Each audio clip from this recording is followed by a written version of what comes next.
वक्रतुंड महाकाय सूर्यकोटी समप्रभा निर्विघ्नं कुरु मे देवो सर्वकार्येषु सर्वदा. कुंडलीकवरधारी विठ्ठल श्री ज्ञानदेव तुकाराम. पंढरीनाथ भगवान की जय. माऊली ज्ञानेश्वर महाराज की जय. जगद्गुरु संत तुकाराम महाराज की जय. सबसंतन की जय. माऊली महावैष्णव ज्ञानोबारायांच्या परमश्रेष्ठ अशा ज्ञानेश्वरी ग्रंथाचं चिंतन करत आपण 5व्या अध्यायातल्या 82 क्रमांकाच्या ओव्यांपर्यंतचा टप्पा पार पाडलेला आहे, ज्यामध्ये भगवद्गीतेच्या 5व्या अध्यायातल्या 15 क्रमांकाच्या ओव्यांपर्यंत श्लोकांपर्यंतचं विवेचन माऊलींनी केलं. आज आपण भगवद्गीतेतल्या 5व्या अध्यायातल्या 16व्या क्रमांकाच्या श्लोकाच्या पुढील श्लोकांचं आणि 83 क्रमांकाच्या पुढील ओव्यांचं निरूपण करणार आहोत, ज्यामध्ये भगवान श्रीकृष्ण परमात्मा अर्जुनाला ज्ञानाचं महात्म्य सांगतायत.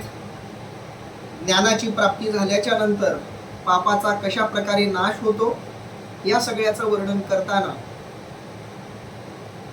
अज्ञानाचं स्वरूप, अज्ञानामुळे प्राप्त होणारी अधोगती यांचंही वर्णन भगवंतानं केलं आणि त्या अज्ञानाचा परिणाम सांगून ते अज्ञान दूर झाल्यानंतर त्या जीवात्म्याला किंबहुना आत्म्याला काय अनुभूती येते, त्याची काय अवस्था उन्नत होते याचं वर्णन आज आपण ऐकणार आहोत. जे करताना भगवान श्रीकृष्ण परमात्मा म्हणतायत, ज्ञानेन तू तज्ज्ञानम येषां नाशितमात्मनः तेषामादित्यवज्ञानम प्रकाशयति तत्परम. अर्थात पण ज्यांचे आत्मविषयक अज्ञान आत्मज्ञानाने नष्ट झाले आहे त्यांचे ते ज्ञान सूर्याप्रमाणे परमार्थ तत्वाला प्रकाशित करते. आतापर्यंत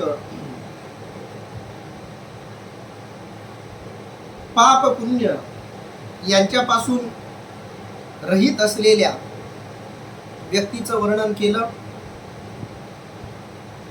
ते करताना अज्ञानी पुरुषाचं ज्ञान हे आवृत्त झालेलं असल्यामुळं, त्याच्या ज्ञानाला आवरण चढल्यामुळं, काळिमा चढल्यामुळं तो जीव अज्ञान दशेला पोहोचला आणि अज्ञान दशेला पोहोचल्यामुळं तो मोहित झाला आणि मोहित झाल्यामुळं सर्व प्रकारची कर्म ही मीच करतो अशा प्रकारच्या भावाला तो उपलब्ध झाला. आणि त्यामुळं जे काही कर्म केले जात आहेत ते कर्म करणारा मी आहे. या कर्मातून मला काहीतरी मिळवायचं आहे. या कर्मातून माझं आणि माझ्या आजूबाजूला असलेल्यांचं हित झालं पाहिजे, किंबहुना ज्याला मी माझे मानतो त्यांचं हित आणि कल्याण झालं पाहिजे, ही भावना तो बाळगून राहतो. आणि त्यामुळं त्याच्या कर्मबद्धतेमुळं, त्याच्या पाप पुण्यात्मक निर्णयामुळं तो सुखदुःखाच्या द्वंद्वामध्ये अडकतो, तो मोहाच्या द्वंद्वामध्ये अडकतो, तो विषय आणि विकारांच्या द्वंद्वामध्ये अडकतो आणि देहालाच मी समजून वावरायला लागत असल्यामुळं, देहाचा मोह निर्माण झाल्यामुळं शरीराच्या त्यागानंतरही तो नवीन देहाची इच्छा करतो, नवा देह शोधतो आणि नवा देह शोधायचा, तो देह संपला की पुन्हा नव्या देहाचा शोध घ्यायचा. या भावनेमुळं तो पुन्हा जन्ममरणाच्या संकटामध्ये सापडतो आणि या संकटातून मग त्याला बाहेर पडणं हे अवघड होऊन जातं.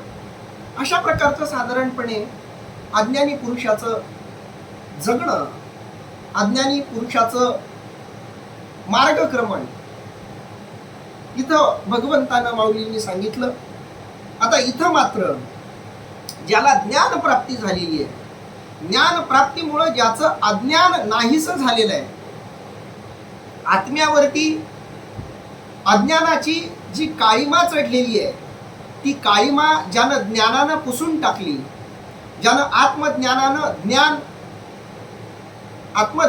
अज्ञान धुवून टाकलं आणि मग मूळ शुद्ध मुक्त असा आत्मा मीच आहे हे ज्याला प्रतीतीला आलं, मुक्त असं जर कोण असेल तर तो मीच आहे. आणि जो मीच आहे तोच या सबंध ब्रह्मांडामध्ये ऊर्जेच्या रूपानं, चैतन्याच्या रूपानं भरलोय, ही भावना ज्याच्या अंतःकरणामध्ये निर्माण झालेली आहे, त्याचं वर्णन आज आपल्याला ऐकायला मिळणार आहे. ज्यामध्ये सुरुवातीला माऊली म्हणतायत, ते अज्ञान जै समूळ तुटे, ते भ्रांतीचे मसैरे फिटे, मग अकर्तृत्व प्रकटे, मज ईश्वराचे. अर्थात ते अज्ञान ज्या वेळेला संपूर्ण नाहीसे होते, त्यावेळी भ्रांती रूपी काळजी जाऊन माझे ईश्वराचे अकर्तृत्व प्रकट होते.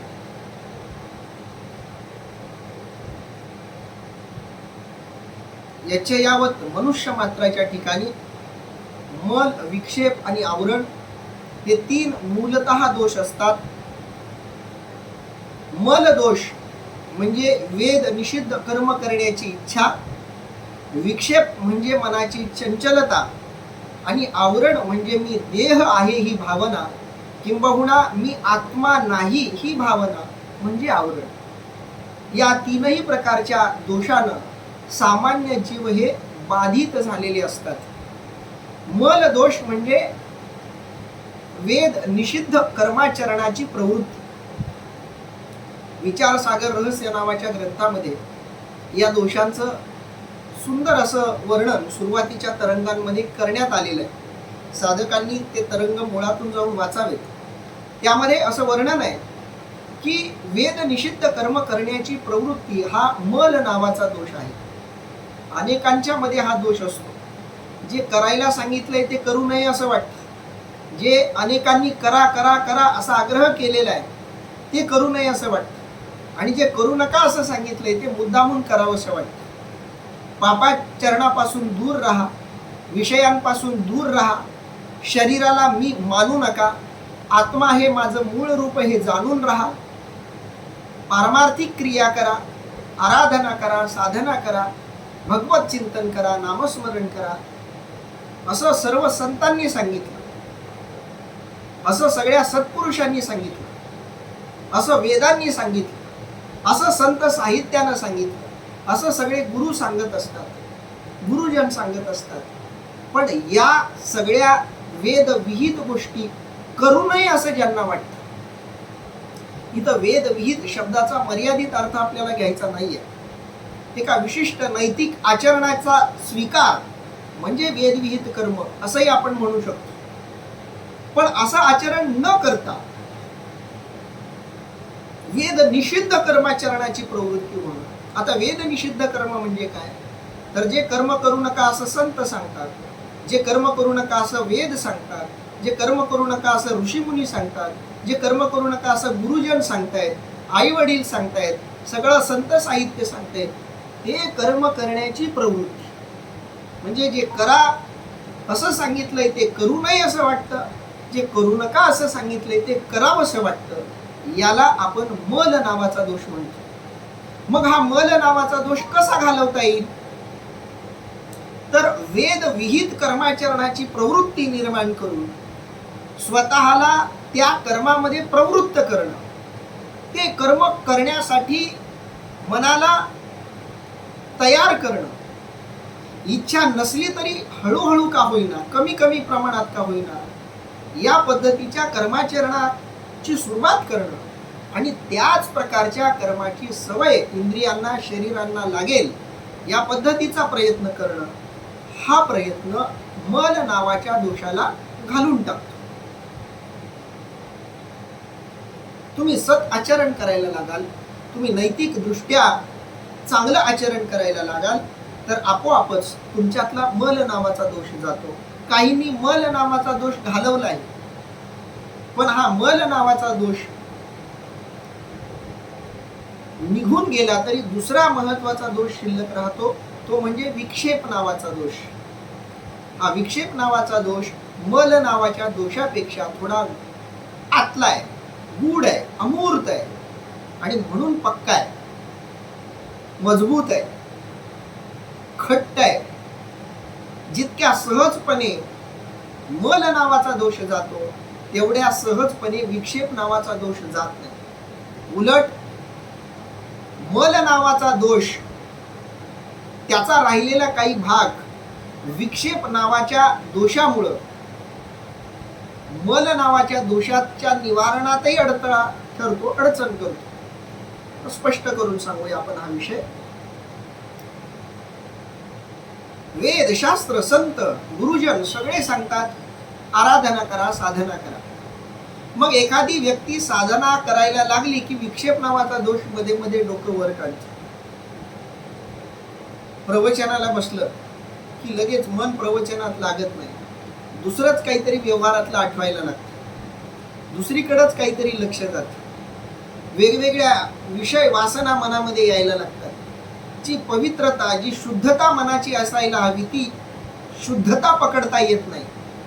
असा दोष म्हणजे विक्षेप नावाचा दोष.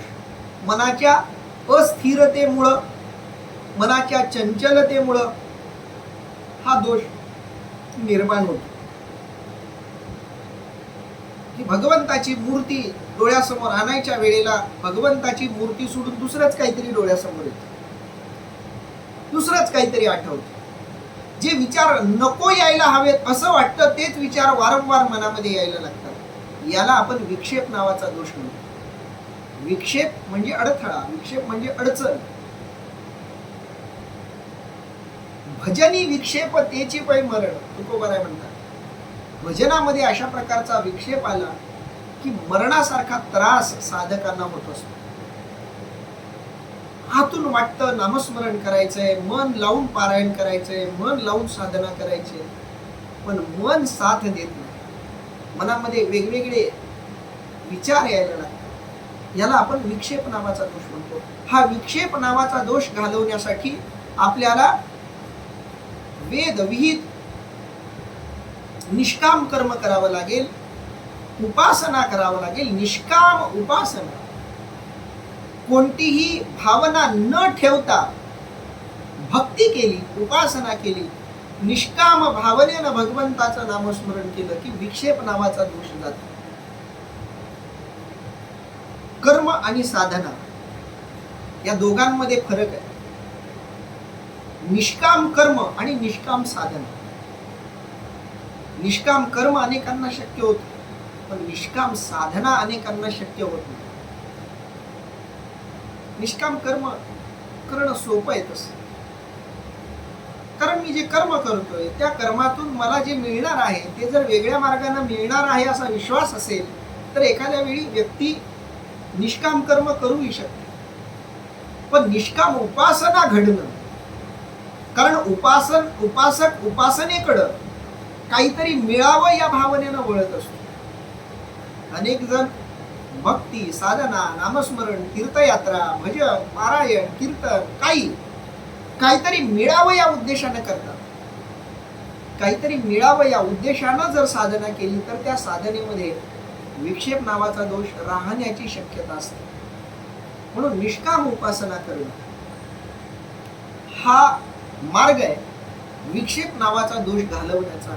मन एकाग्र करणं, मन शांत करणं, मनाची चंचलता थांबवणं, संयम नावाच्या गुणाचा स्वीकार करून तुम्ही विक्षेप नावाचा दोष घालवू शकता. पण हे दोन दोष गेले तरी तिसरा अतिशय मजबूत असा, चिकट आणि चिवट असा एक दोष जीवाला चिकटतो. त्या दोषाचं नाव आहे आवरण. आणि हा आवरण दोष थेट आत्म्याला चिकटलेला असल्यामुळे आवरण नावाच्या दोषावर विक्षेप नावाचा दोष आहे, विक्षेप नावाच्या दोषाच्या वर मल नावाचा दोष आहे. मल नावाचा दोष घालवला तरी विक्षेप नावाचा दोष शिल्लक राहतो, विक्षेप नावाचा दोष घालवला तरी आवरण नावाचा दोष शिल्लक राहतो. आवरण नावाचा दोष हा सगळ्या दोषांचं मूळ आहे. सगळ्या दुःखांचं, सगळ्या द्वंद्वांचं, सगळ्या प्रश्नांचं, समस्यांचं, जन्म मरणाचं मूळ आवरण नावाचा दोष. आवरण म्हणजे आत्मस्वरूपाचं ज्ञान.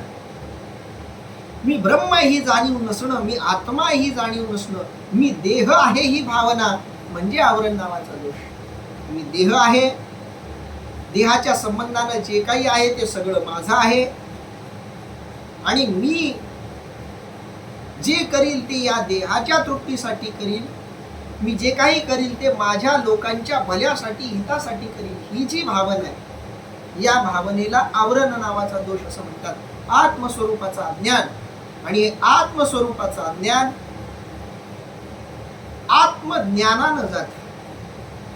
सद्गुरूकडून, संतांकडून जेव्हा आत्मज्ञान ऐकलं जातं, ते आत्मज्ञान जेव्हा मूर्त आणि त्या आत्मज्ञानामुळं मी ब्रह्म ही जाणीव होते, मी देह नाही ही भावना जागृत होते, मी देह आहे ही भावना नष्ट व्हायला लागते, तेव्हा आवरण नावाचा दोष जातो. आणि आवरण नावाचा दोष गेला की माऊली सांगता येते अज्ञान जै समूळ तुटे. अज्ञान जर मुळातून नष्ट झालं ते भ्रांतीचे मसैरे फिटे.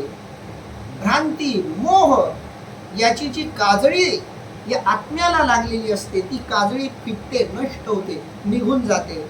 आणि मग अकर्तृत्व प्रकटे मग ईश्वराचे. आणि तो आवरण नावाचा दोष गेला की जसं माठातलं पाणी आहे आणि तो माठ नदीत आहे, तो माठ फुटला की माठातलं पाणी नदीत, समुद्रात विलीन होऊन जातं. अगदी त्या पद्धतीनं अज्ञान नष्ट झालं की हा आत्मा, हा जीवात्मा परमात्ममय होऊन जातो, परमात्म रूपामध्ये एकरूप होऊन जातो. मग अकर्तृत्व प्रकटे मज ईश्वराचे. आणि मग मी जो ईश्वर, ते माझं अकर्तृत्व तिथं प्रकट होतं. जे ईश्वर रूपत्व आहे ते अकर्तृत्व आहे. ते कोणत्याही प्रकारचं कर्म करत नाही, कर्म करण्याची त्याची वृत्ती नाही, स्वभाव नाही. आणि ते ईश्वरत्व त्या ठिकाणी त्यावेळी प्रकट होतं. एत ईश्वरू एकू अकर्ता, ऐसे मानले जरी चित्ता, तरी तोची मी हे स्वभावता आधीची आहे. अर्थात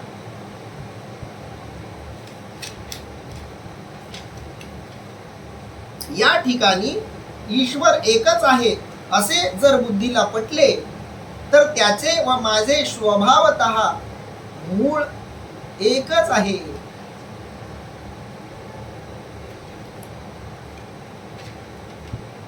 एत ईश्वरू एकू अकर्ता. तो ईश्वर जो आहे तो अकर्ता आहे.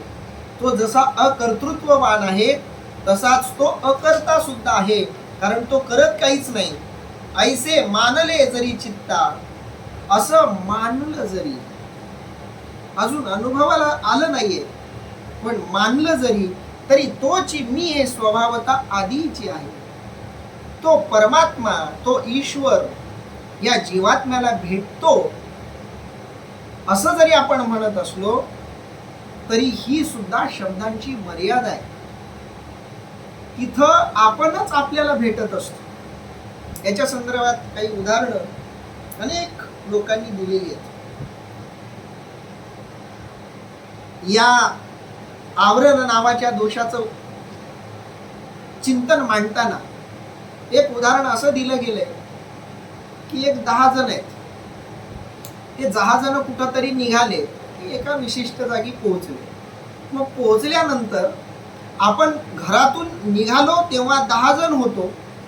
आपण 10चे 10 जण इथं पोहोचलो का हे तपासण्यासाठी त्यांनी मोजायला सुरुवात केली. पण गोष्ट अशी झाली की मोजल्यानंतर संख्या 9 यायला लागली. निघताना तर 10 होते, पोहोचल्यावर 9 जण पोहोचले. मग आता एक जण जो राहिलाय तो कोण? मग ते सगळे विचार करायला लागले, कोण राहिलाय, कोण राहिलाय. सगळी नावं तर सगळ्यांना आठवायला लागली. मग राहिला तर कोणी दिसत नाही. मग संख्या 9 का येते? तर त्याचं महत्वाचं कारण हे होतं की त्या 10 जणांमधला मोजायला सुरुवात करताना स्वतःला मोजायचं विसरायचं, इतरांनाच मोजायचं. आता 10 जण आहेत, तुम्ही स्वतःला जर मोजणं सोडून दिलं तर तुम्ही निघणार किती, मोजले जाणार किती? तर 9. तर ते सगळेजण 9 संख्या यायची. त्यात एकाला थोडं शहाणपण सुचलं किंवा एखादा तिसरा माणूस तिथं आला आणि त्यानं त्या सगळ्यांना सांगितलं की अरे तुम्ही 10च आहात पण तुम्ही 9 या करता येताय. की तुम्ही स्वतःला मोजणं विसरलात. मग आता जर संख्या मोजून 10 झाली तर हा 10वा जो तिथं उपस्थित झाला तो बाहेरून आला का? ती जी 10वी व्यक्ती, आधी 9 होते आता 10 व्हायला लागले, तर ती जी 10वी व्यक्ती आहे ती नव्यानं बाहेरून आली का? नाही, ती आधीच होती. पण अज्ञानामुळं, स्वतःलाच मोजायचं विसरल्यामुळं त्या व्यक्तीला ती संख्या 9 येत होती. त्या पद्धतीनं आत्मज्ञान प्रकट झाल्यानंतर, आत्मदर्शन झाल्यानंतर नवीन काही आपल्याला भेटत नाही, आपणच आपल्याला भेटतो. दुसरं एक उदाहरण पंचीकरण मराठीमध्ये आले की एक शेळीचं पिल्लू, एक वाघाचं पिल्लू शेळीच्या कळपात हरवलं.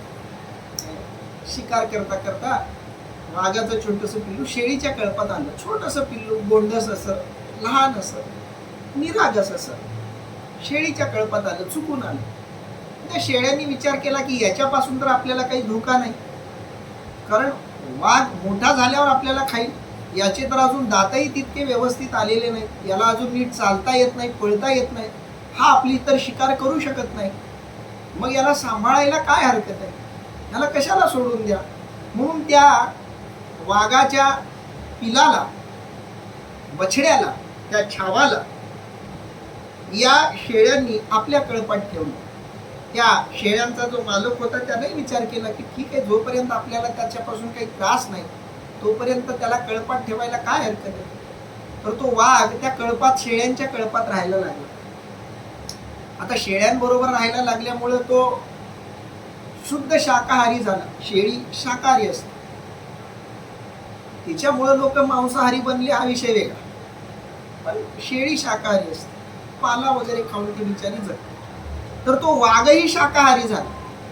ते वाघाचं पिल्लू शाकाहारी, तेही शेळ्या जे खातं तेच खायचं, मांस वगैरे त्याला म्हणजे कधी मनातही आलं नाही आपण ते खावं असं, कारण मन तसं होऊन गेलं. आणि असंच ते वाघाचं पिल्लू मोठं झालं, वाघासारखं दिसायला लागलं. पण लहानपणापासून त्याला या शेळ्यांनी जवळून बघितलेलं असल्यामुळं त्यांना कधी त्या वाघाला बघून भीती वाटली नाही. त्यांना तो आपल्यातलाच एक असं वाटायला लागलं. त्यामुळे त्याला कोणी घाबरतही नव्हतं आणि तोही कुणाला भीती दाखवत नव्हता. उलट तोच आपल्याच कळपातल्या इतर शेळ्यांना घाबरायचा, भ्यायचा. का तर त्याची जडणघडणच तशी झाली. पण आतून तर तो वाघच होता, शरीर त्याचं वाघाचंच होतं. एके दिवशी एक खरा वाघ या शेळ्यांच्या कळपाच्या मागे लागला आणि सगळ्या शेळ्या इकडं तिकडं विखुरल्या. त्या कळपामध्ये आपल्यासारखाच एक वाघ त्या मोठ्या वाघाला दिसला, शिकार करायला आलेला, आणि तो बाकीच्यांना सोडून त्याच वाघाच्या मागे लागला. तो जो मूळ वाघ होता, जो शेळ्यांच्या कळपात राहिला, तो त्या वाघाला घाबरून इतकं जोरात पळायला लागला, जितकं जोरात सामान्य शेळी पळते, जोर जोरात पळायला लागला. आता हा मला वाघ खाऊन टाकणार या भीतीपोटी पळायला लागला. शेवटी पळून पळून पळून थकल्यावर त्या वाघानं त्याला सांगितलं, मी तुला खाण्यासाठी तुझ्या मागे लागलो नाही. मला आश्चर्य वाटलं की तू त्या शेळ्यांच्या कळपात काय करतोयस. तो जो वाघ होता तो बोलला, हे बघ, असलं ज्ञान मला काही देऊ नको, मी आता थकलोय, तुला मला खायचं आहे तर खाऊन टाक, पण तू जे मला काही बोलतोयस ते माझ्या डोक्याच्या वरून जाते. तो वाघ जे काही सांगत होता ते खरं सांगत होता, सत्य सांगत होता. पण या कळपात राहण्याची सवय लागलेल्या वाघाला त्या खऱ्या वाघाचं बोलणं काही पटेना. तो खरा वाघ म्हणायला लागला, अरे तू सुद्धा खरा वाघ आहेस, तू शेळी नाहीयेस, तू स्वतःला शेळी मानतोय, समजायला लागलायस, म्हणून तुला शेळ्यांची भीती वाटते, म्हणून तू जीवाच्या आकांतानं मला घाबरून पळायला लागलास. माझ्यापासून घाबरण्यासारखं काहीही कारण नाही. पण असं बरंच ज्ञान सांगूनही त्या शेळ्यांच्या कळपात राहून सवय झालेल्या वाघाला ते मत काही पटेल. शेवटी वाघानं 2 पुरावे दिले. म्हणे एक पुरावा त्याला एक नदीच्या किनारी घेऊन गेला आणि सांगितलं, हे बघ, आत बघ, जसा मी दिसतोय तसा तू दिसतोयस का नाही. वाघानं पहिल्यांदा स्वतःला त्या पाण्यात बघितलेलं होतं आणि दुसऱ्या बाजूला तो वाघ. या शेळ्यांच्या कळपात राहिलेल्या वाघानं बघून खात्री केली की अरे हो, मी दिसायला तर याच्यासारखाच आहे. पण ते अज्ञान काही एका वर्षाचं नव्हतं एवढ्या सहज निघून जाईल. त्यानं सांगितलं योगायोग असू शकतो, एखादी शेळी वाघासारखी दिसायला असू शकते, त्यामुळं मी वाघ आहे असं मी तुझ्यासारखा दिसतोय याच्यावरून अनुमान लावू नको, मला एवढ्या पुराव्यावरून काही पटत नाही. मग त्या वाघानं सांगितलं ठीक आहे, आपण दुसरा मार्ग काढू. दुसऱ्या शेळ्यांच्या कळपात हा या वाघाला घेऊन गेला आणि सांगितलं की आता जोरात ओरड. आता ते वाघाचं जे पिल्लू होतं आता मोठं झालेलं ते जोरात ओरडलं. वाघाच्या ओरडण्याला डरकाळी म्हणतात. आणि तो वाघ त्यानं आवाज काढला, त्याची डरकाळी ऐकून ते त्या सगळ्या शेळ्या इतक्या जीवाच्या आकांतानं पळायला लागल्या. तेव्हा या वाघाला खात्री पटली की मी वाघ आहे. आता या वाघाला जेव्हा कळलं मी वाघ आहे, तेव्हा त्याला मी वाघ हे कळण्यासाठी त्याच्यामध्ये वाघ असण्यासाठी काही वेगळं काही बदल करावा लागला का? नाही. तो वाघ वाघ होता म्हणून त्याला सोपेपणानं कळलं की तो वाघ आहे. तसं तुम्ही आम्ही सर्वजण परमात्मा आहोत, आत्मा आहोत, त्याचे अंश आहोत. हे किती जरी इतरांनी आपल्याला सांगितलं तरी आपल्याला पटत नाही, कारण वर्षानुवर्षे कितीतरी जन्म आपण याच अज्ञानात जगलोय की मी देह आहे.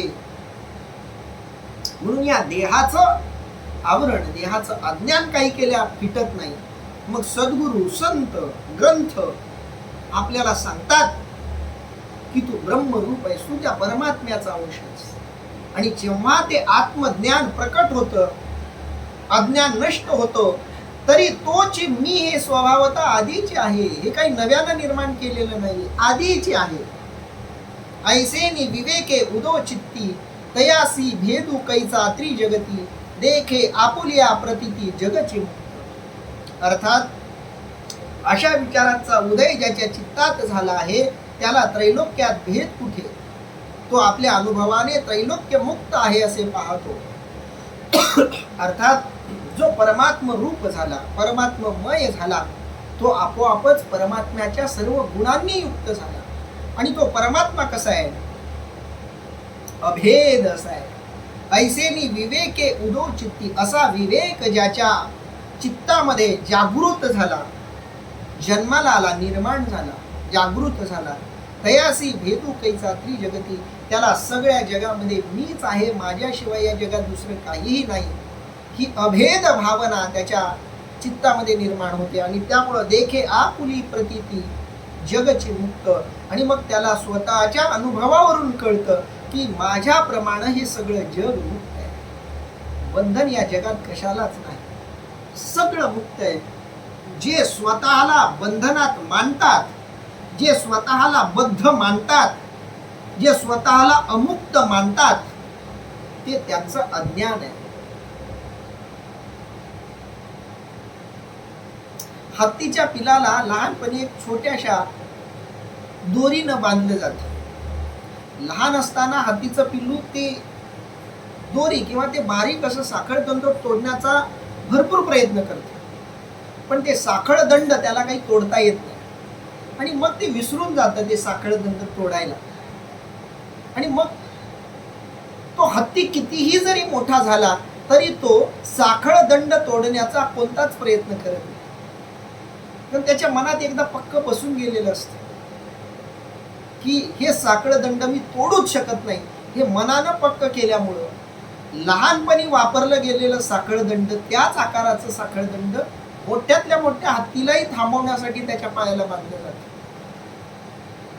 तसं जो हत्ती लहानपणापासून मुक्त आहे, ठीक आहे, लहानपणी ते साखळदंड थोडं त्याच्या ताकदीपेक्षा मजबूत होतं, मोठं झाल्यावर एक झटका दिला तर तो मोकळा होणार आहे, पण तो एक झटकाही तो देऊ शकत नाही. का तर गुलामी त्याच्या मनात बसलेली.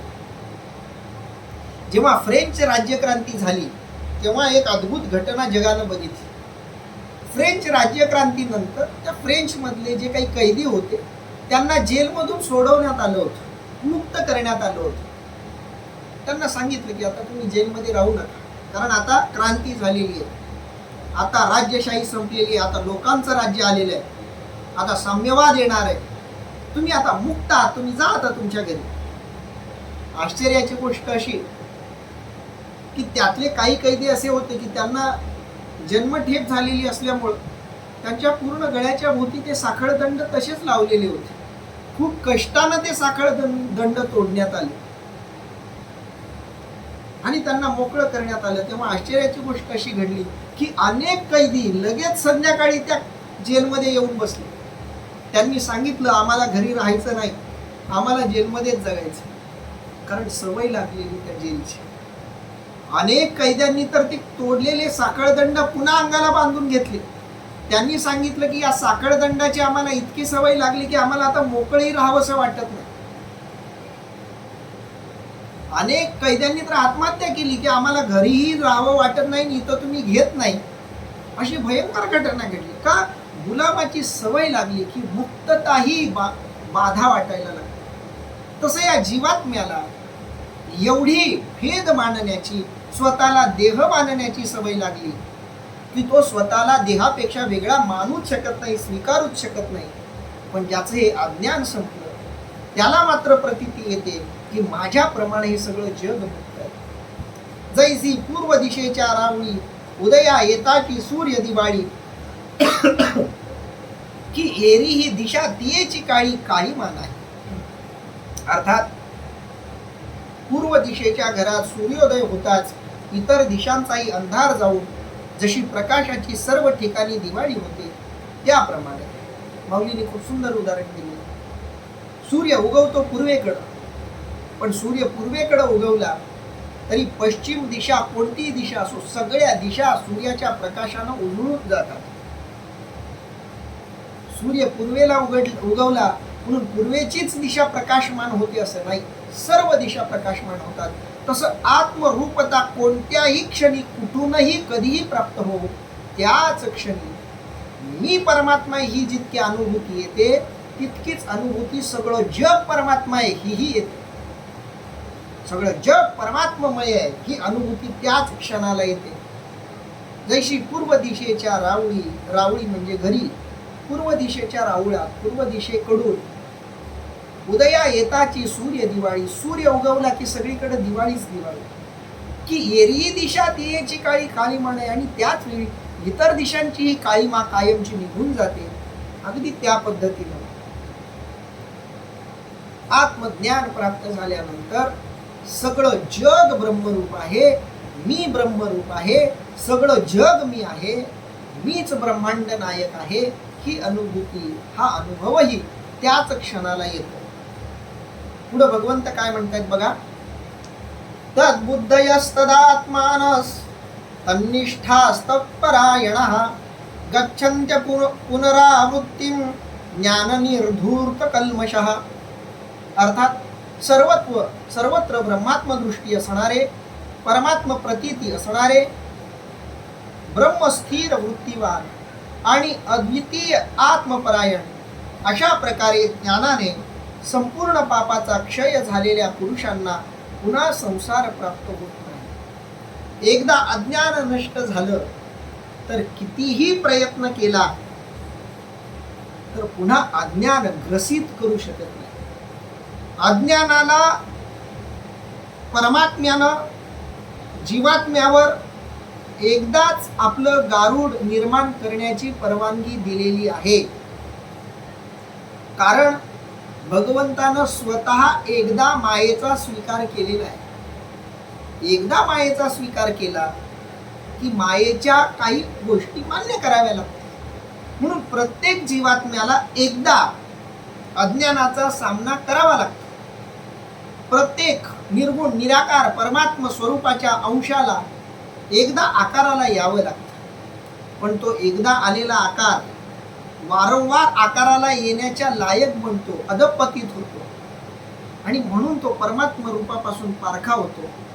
पण एकदा का मूळ रूपाला पुन्हा हा आत्मा आला की पुन्हा त्याला जन्म नाही, पुन्हा त्याला अज्ञान बाधा करत नाही, पुन्हा त्याला आकाराला येण्याची गरज नाही, पुन्हा तो आकाराला येत नाही. अगदी त्या पद्धतीचं वर्णन इथं भगवंत करतायत. माऊली या श्लोकाचं काय निरूपण करतायत बघूया. बुद्धी निश्चये आत्मज्ञान ब्रह्मरूप भावी आपण ब्रह्मनिष्ठा राखे पूर्ण तत्परायण अहर्निशी. अर्थात बुद्धीच्या निश्चयाने आत्मज्ञान झाले असता साधक स्वतःला ब्रह्मरूप समजतो व रात्रंदिवस तत्पर होऊन आपली वृत्ती पूर्णपणे ब्रह्माकार ठेवतो.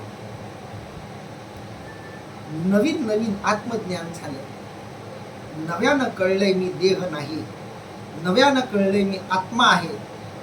हे आत्मानुसंधान जेव्हा नव्यानं कळतं, कारण बंधनाची वर्षानुवर्षाची सवय आहे आणि आत्ता कुठं नवीन क्षेत्रात हा जीवात्मा प्रवेश करतो, नव्यानं आत्मज्ञान साधलं जातंय. पण हे साधलेलं आत्मज्ञान सवयीचं होण्यासाठी, अंगी मुरण्यासाठी, बिंबण्यासाठी काही काळ जावा लागतो. आणि त्या काळामध्ये हा आत्मज्ञानी पुरुष काय करतो ते माऊली सांगतायत. बुद्धी निष्ठय आत्मज्ञान. आत्मज्ञान अजूनही स्वभाव झालेला नाही, आत्मज्ञान अजून मुरलेलं नाही. आता फक्त बुद्धीनं निश्चय करून आत्मज्ञानाची अवस्था प्राप्त करून घेतलेली आहे. अजून ही आत्म अवस्था, आत्मज्ञानाचा अनुभव अजून पूर्णपणे प्राप्त झालेला नाहीये, नव्यानं प्राप्त झाले. बुद्धी निश्चय आत्मज्ञान. बुद्धीनं निश्चय करून हे आत्मज्ञान प्राप्त केलंय. ब्रह्मरूप भावी आपण तो स्वतःलाच सारखी जाणीव करून देतोय. तू ब्रह्मरूप आहेस, तू ब्रह्मरूप आहेस, तू शरीर नाहीयेस, तू आत्मा आहेस. ते जे अनुसंधान साधलं गेलंय ते अनुसंधान काही काळ साधावं लागतं. आत्मज्ञान झालं आणि मग तुम्ही एकदम मुक्त झालात असं होत नाही. थोडासा काळ त्या नव्यानं प्राप्त झालेल्या आत्मज्ञानाला मुरू द्यावं लागेल. त्याला पूर्ण शरीरामध्ये एकरूप होऊ द्यावं लागेल. सगळ्या जाणीवांमध्ये, संवेदनांमध्ये एकरूप होऊ द्यावं लागेल. कारण अजून शरीर आहे, आकार आहे. आकार आहे म्हणजे मन आहे, अंतःकरण आहे. स्थिर झालेलं असलं तरी छोटंसं वादळ आलं तरी पुन्हा नव्यानं तरंग उमटू शकतात. आणि म्हणून ब्रह्मरूप भावी आपण तो मानतोय की मी ब्रह्मरूप आहे, तो जाणीव करून देतोय स्वतःला की मी ब्रह्मरूप आहे. ब्रह्मनिष्ठा राखे पूर्ण. आपली ब्रह्मनिष्ठा तो ढळू देत नाही, आपली ती ब्रह्मनिष्ठा तो पूर्णपणे पाळतो. तत्परायण अहर्निशी. पूर्ण वेळ तो आपल्या आत्मरूपाचं पारायण करतो, त्यामध्ये तत्परायण होतो. हरिभक्ती परायण शब्दाचा अर्थ काय? मी हरी आहे,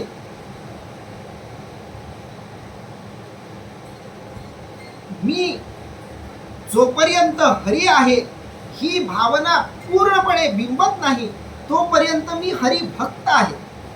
आणि हरीच्या भक्तीमध्ये मी परायणरत आहे, हरीच्या भक्तीमध्ये मी तल्लीन आहे, तो हा भक्त. नाहीतर हरिभक्त परायण लावायला लागत काहीच नाही.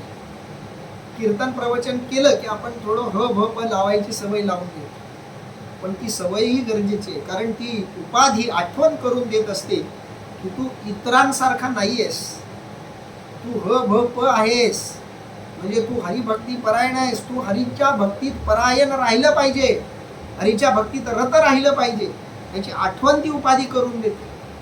म्हणून हरिभक्ती परायण असला पाहिजे. तत्परायण हरनिश, याची कायम जाणीव तो ठेवून घेत असतो. ऐसे व्यापक ज्ञान भले जयाची हृदया निवसित आले, तयाची समता दृष्टी बोले विशेष काही. अर्थात अशा प्रकारचे उत्तम व्यापक ज्ञान ज्याच्या अंतःकरणाचा शोध करीत येते, त्याचे ती समता दृष्टी, तिचे विशेष वर्णन काय करावे. असं जे आत्मज्ञान आहे ते आत्मज्ञान ज्याला प्राप्त झालेलं आहे, ज्याला ते आत्मज्ञान मिळालेलं आहे, ऐसे व्यापक ज्ञान भले. ते ज्ञान व्यापक आहे, भलंय, चांगलंय.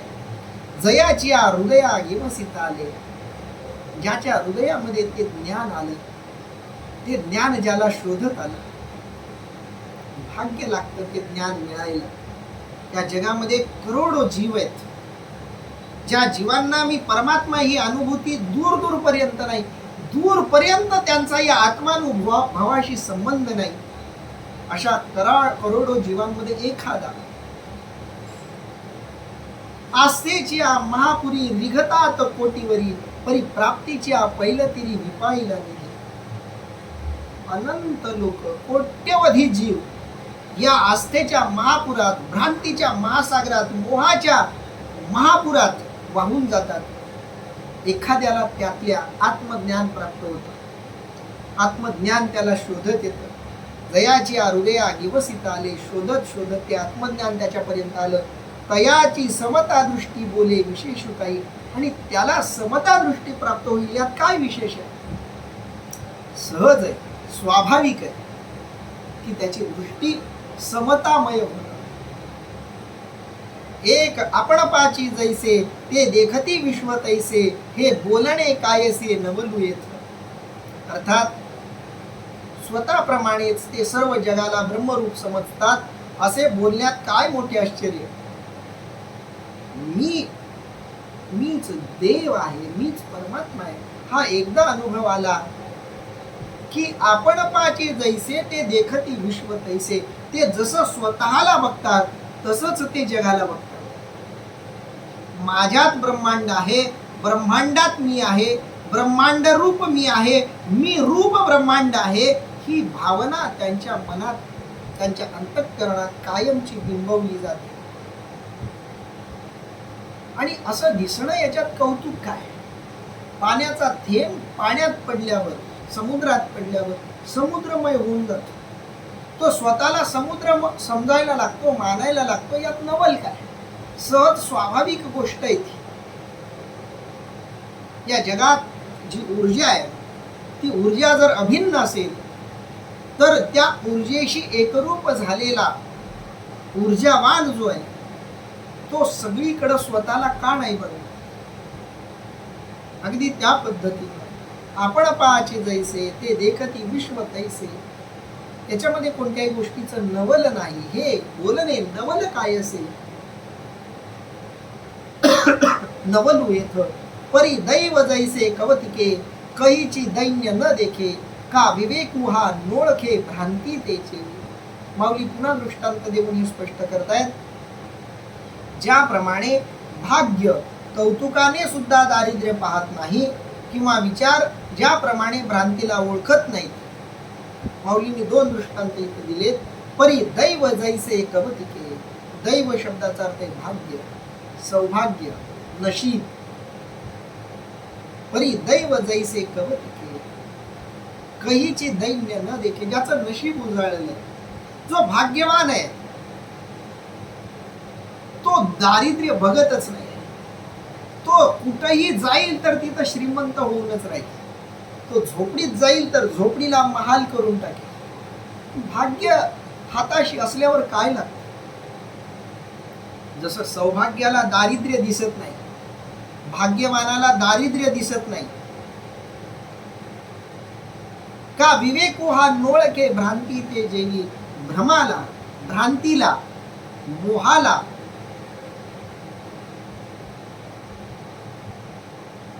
ज्याप्रमाणे विवेक ओळखत नाही, विवेकाला भ्रम दिसत नाही. ज्ञान प्राप्ती झाल्यावर, विवेक जागृत झाल्यावर खरं खरं म्हणून कळलं, खोटं खोटं म्हणून कळलं की खरं खरंच वाटणार, खोटं खोटंच वाटणार. म्हणून विवेकी पुरुषाला खोट्याला खरं आणि खऱ्याला खोटं असं कोणीही भासवू शकणार, कारण विवेक जागृत झालाय.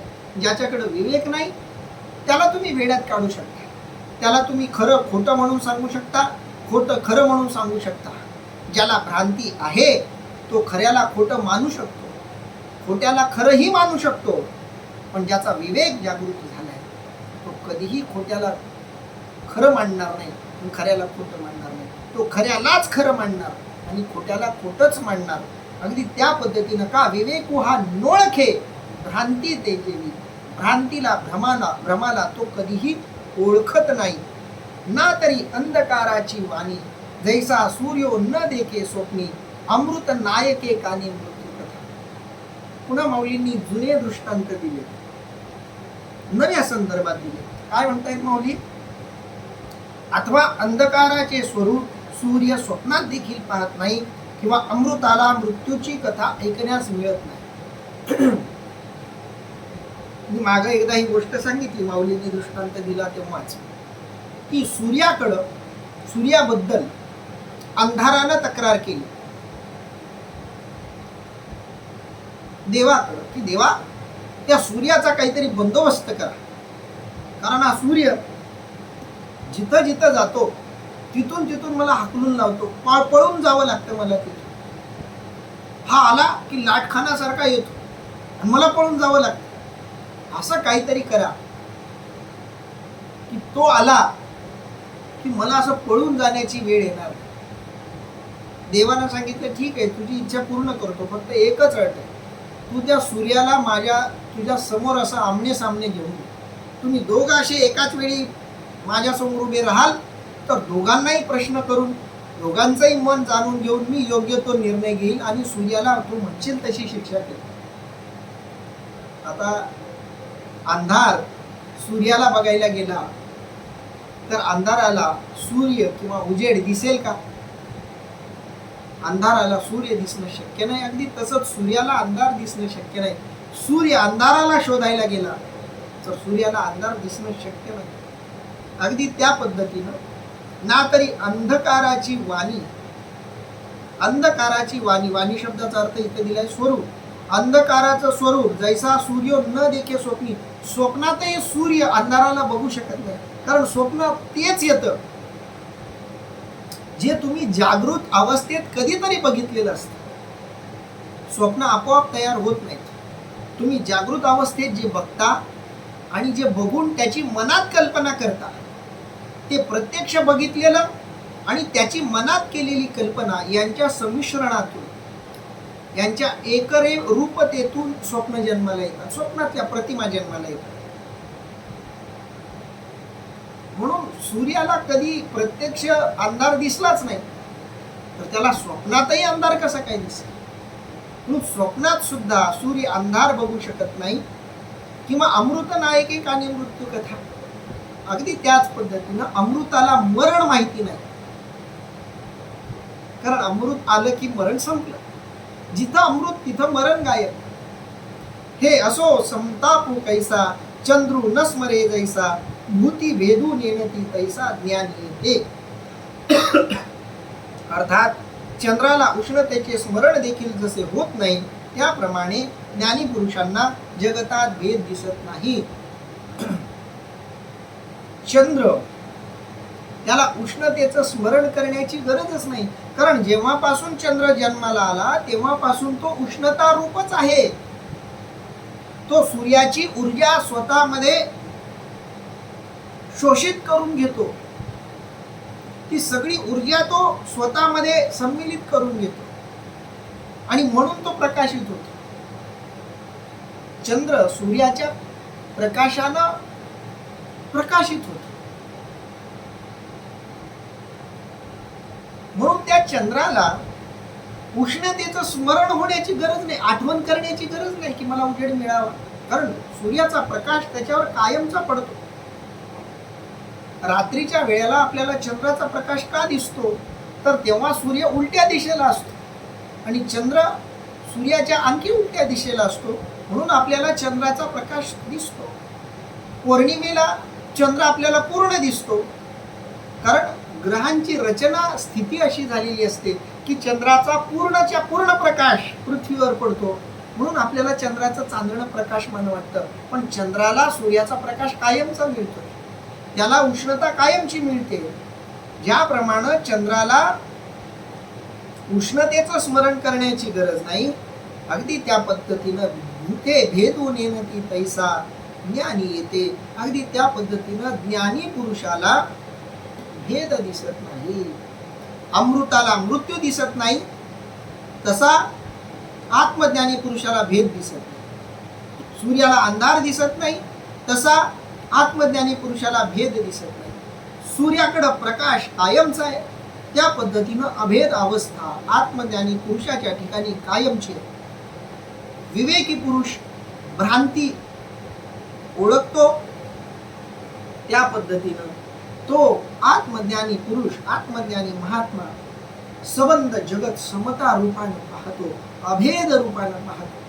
तो त्याच्या अंतःकरणात भेद उत्पन्न होत नाही, अशा अवस्थेला तो प्राप्त होतो, असं वर्णन इथं भगवंत करतायत. इथं आपण थांबूया. राहिलेल्या ओव्यांचं आणि श्लोकांचं निरूपण आपण उद्या करूया.